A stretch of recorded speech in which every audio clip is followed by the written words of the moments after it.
Hello everyone, आप सभी का स्वागत है मेरे यूट्यूब चैनल सीक्रेट स्टडी पर। तो आज जो हम यूनिट कवर कर रहे हैं वो है हमारे यूनिट नंबर 3। तो हम जिस पेपर को स्टडी कर रहे हैं वो है हमारा अंबेडकर परिचय, जो कि हमारा डीएससी का सब्जेक्ट है।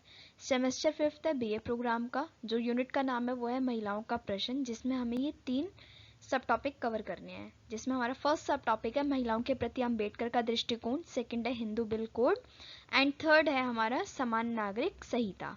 तो एक एक करके हम सारे सब टॉपिक्स को यहाँ पे कवर कर लेंगे। तो बढ़ते हैं अपने पहले टॉपिक की तरफ।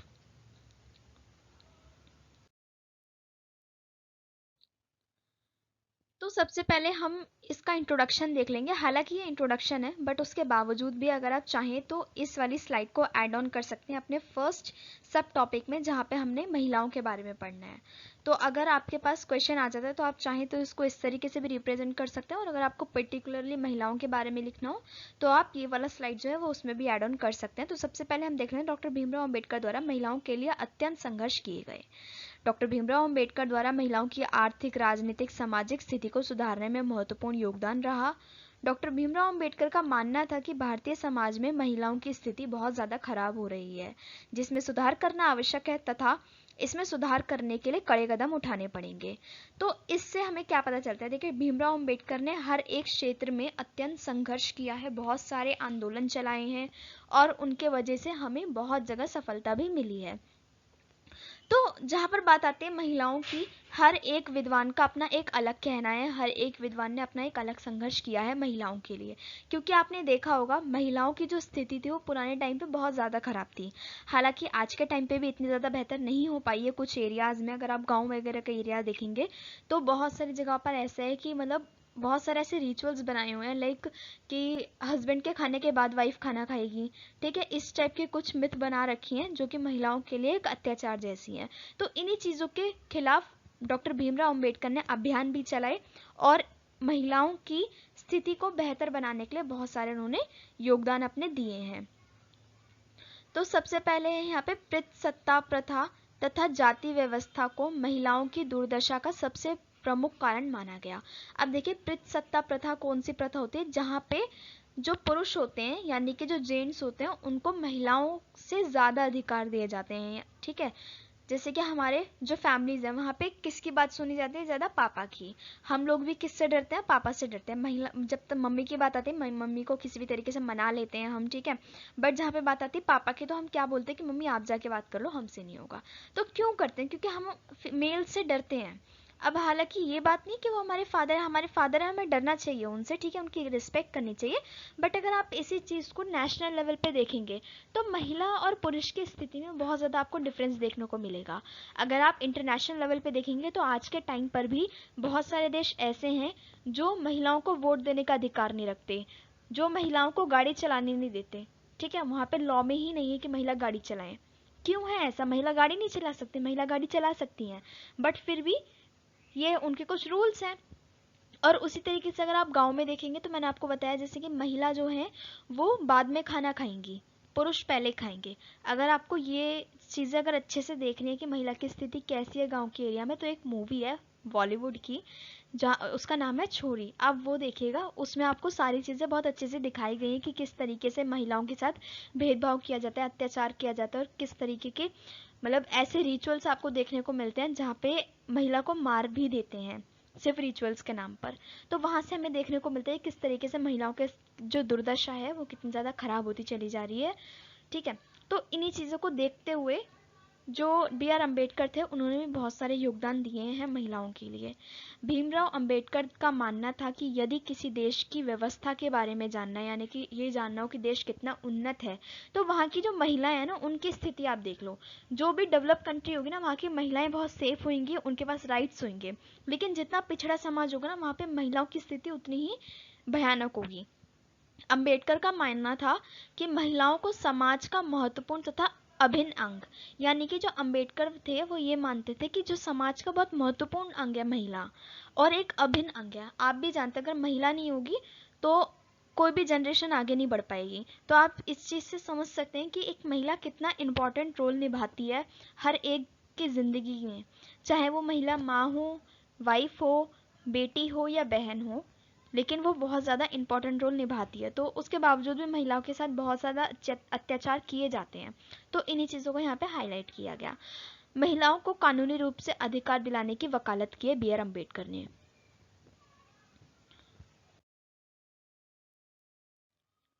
यहाँ पे हम देखते हैं कि महिलाओं पर अंबेडकर का क्या दृष्टिकोण था। तो हमने जो भी प्रीवियस स्लाइड में पढ़ा वो भी सब महिलाओं का दृष्टिकोण ही है कि महिलाओं का किस तरीके से हेल्प किया गया और कितने सारे संघर्ष किए गए।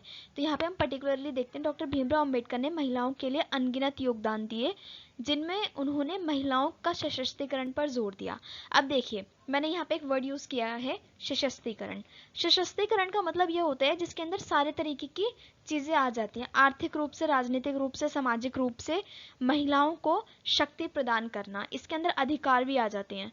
तो ये जो एक वर्ड है ना, ये पूरे के पूरे कॉन्सेप्ट को क्लियर यहाँ पे कर रहा है। तो अगर आप चाहें तो सशक्तिकरण के अलावा ये वर्ड लिखने के साथ साथ आप एक एक चीज को हाईलाइट कर सकते हैं कि महिलाओं की आर्थिक स्थिति को उन्होंने सुधारने की कोशिश करी, महिलाओं को राजनीतिक अधिकार दिलाने की यहाँ पे कोशिश की गई है।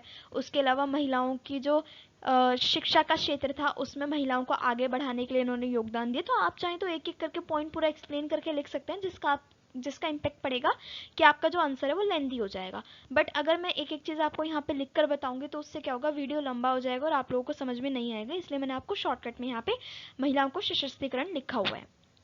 आई होप आप लोगों को इन चीज़ों से समझ में आता होगा। अंबेडकर का मानना था कि जो महिलाएं हैं वो केवल घरेलू कामकाज तक सीमित नहीं हैं, बल्कि अगर महिलाओं को अवसर दिए जाएं तो वो देश का गौरव हासिल कर सकती हैं।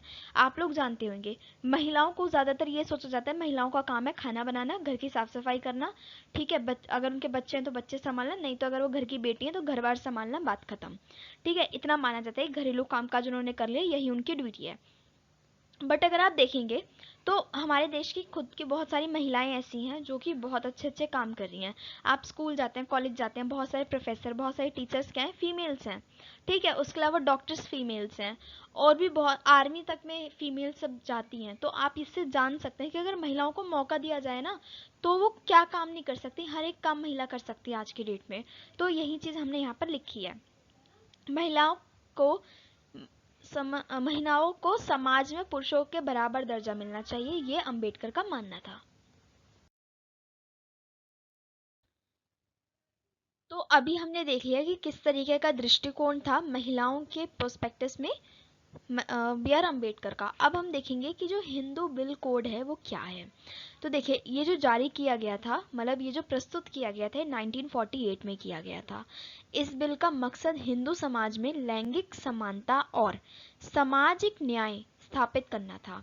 यानी कि हिंदू समाज में, आप इस चीज को थोड़ा ध्यान दीजिएगा, केवल हिंदू समाज की यहाँ पे बात की जा रही है कि किसी भी तरीके से फीमेल्स और मेल्स के बीच में असमानता नहीं होनी चाहिए, और उसके अलावा सामाजिक तौर पे यहाँ पे न्याय दिलाने की बात की गई है सिर्फ हिंदू समाज की महिलाओं को। हिंदू बिल कोड महिलाओं को कानूनी रूप से बराबरी का अधिकार दिलाने के लिए जारी किया गया था तथा जिसके अंतर्गत निम्नलिखित अधिकार शामिल थे जो हिंदू महिलाओं को दिलाए गए थे। ठीक है, तो यानी कि इसके अंदर कुछ ऐसे कानून लिखे हुए थे जो हिंदू समाज की महिलाओं को ये बी आर अम्बेडकर दिलाना चाहते थे। तो इसमें क्या क्या था कि महिलाओं को संपत्ति में बराबरी का अधिकार होना चाहिए। उसके अलावा था महिलाओं को तलाक लेने का अधिकार होना चाहिए, वो अगर घरेलू हिंसा हो रही है किसी भी तरीके से, वो पुरुष जात से दूर होना चाहती हैं तो वो तलाक ले सकती हैं। उसके अलावा बहु विवाह पर प्रतिबंध, यानी कि ऐसा नहीं होना चाहिए कि जो पुरुष हैं उनको तो 2-3 शादी करने का मिल जाए अवसर कि हाँ वो 2 शादी, 3 शादी, 4 शादी कर सकते हैं, बट महिला क्या वो बंधी रहे उस आदमी से, ऐसा नहीं होना चाहिए। आदमियों के ऊपर प्रतिबंध लगाना चाहिए कि वो एक से ज्यादा विवाह ना करें ताकि वो अपनी एक ही बीवी को खुश रख पाए। नेक्स्ट है विधवान और बेटियों को संपत्ति में समान अधिकार। यहाँ पे महिला होगा, नहीं सॉरी, विधवा होगा, कि जो विधवा है, थोड़ा सा यहाँ पे लिखा नहीं जा रहा तो आप समझ लेना, विधवा और जो बेटी है ना उनको संपत्ति में समान अधिकार मिलना चाहिए जितना एक पुरुष या फिर एक बेटे को मिलता है। तो ये सारी चीजें जो थी वो हिंदू कोड बिल के अंदर सम्मिलित की गई थी।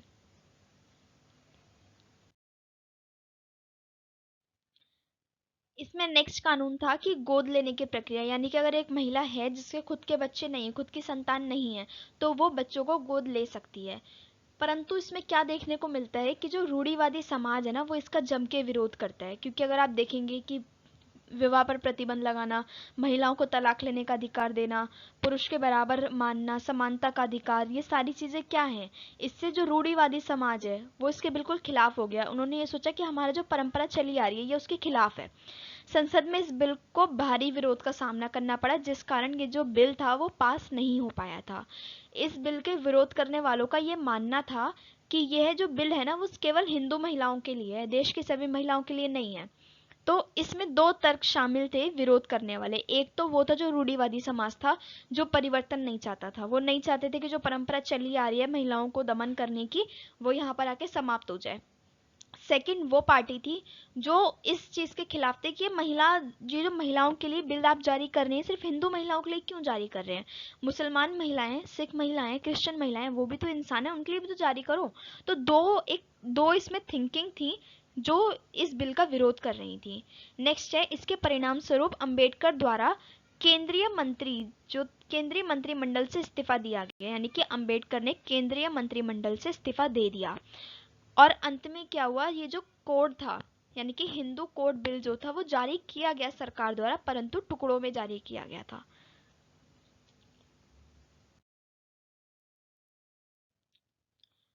उसके बाद हम देखेंगे हमारा लास्ट सब टॉपिक जो कि है समान नागरिक संहिता। तो ये अंबेडकर इसके समर्थक रहे थे, बहुत ज्यादा प्रबल समर्थक। इस संहिता का अर्थ था एक ऐसा कानून जो सभी के लिए बराबर हो, यानी कि किसी भी तरीके से इसमें भेदभाव नहीं होना चाहिए, सभी नागरिकों के लिए समान रूप से लागू होना चाहिए।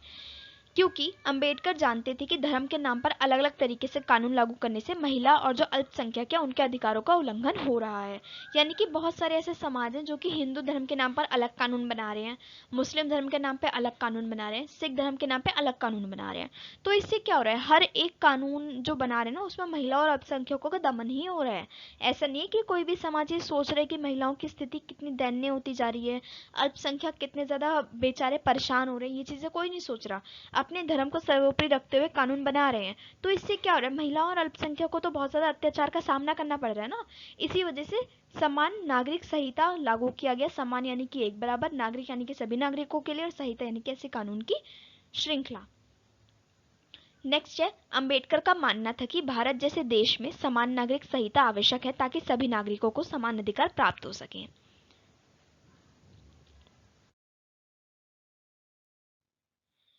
तो इसी के साथ हमारा जो थर्ड यूनिट है वो हम यहाँ पे कवर अप कर लेते हैं। तो अगर आपको वीडियो अच्छी लगी हो तो आप इसको शेयर कीजिए और अपने सभी फ्रेंड्स के साथ इसको शेयर करने के बाद इसको लाइक भी कीजिए। कोई भी डाउट है आपको तो आप मुझे कमेंट बॉक्स में कमेंट करके पूछ सकते हैं। कोई भी डाउट अपने माइंड में मत रखिएगा क्योंकि एग्जाम में वो बहुत ज़्यादा तकलीफ देता है। उसके अलावा आप इसको सब्सक्राइब कीजिए इस चैनल को। और thanks for watching my video.